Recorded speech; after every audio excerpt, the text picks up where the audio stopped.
Вітаю всіх на моєму каналі. Сьогодні готуємо дуже смачні, ніжні та соковиті курячі крильця у солодкому кетчупі теріякі. Якщо ви ще не готували, обов'язково спробуйте. Це дуже смачно. Отож, розпочинаємо. Курячі крильця миємо, розрізаємо на дві частинки, ось такі. Третю відкидаємо, вона нам не потрібна, тому що буде пригоряти. Додаємо сюди сіль,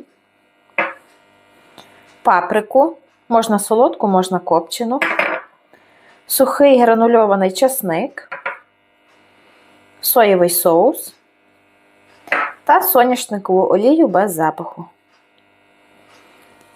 Перемішуємо все ретельно і залишаємо маринуватись хоча б на 30 хвилин. У мене минула 1 година. Сьогодні трішки довше крильця в мене замаринувалися. В принципі, чим довше, тим будуть вони смачніші. Пательню ставимо на вогонь, додаємо зовсім трішечки соняшникової олії і викладаємо нашу курочку.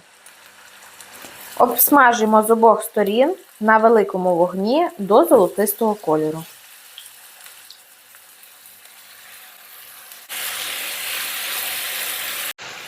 Сюди ж виливаємо маринад, в якому вони маринувалися.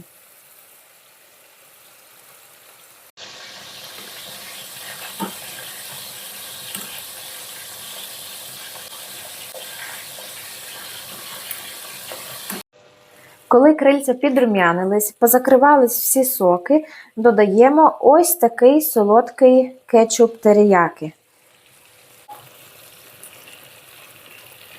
Перемішуємо гарненько все, робимо вогонь мінімальний і під накритою кришечкою тушкуємо 30 хвилин. Час від часу обов'язково помішуйте.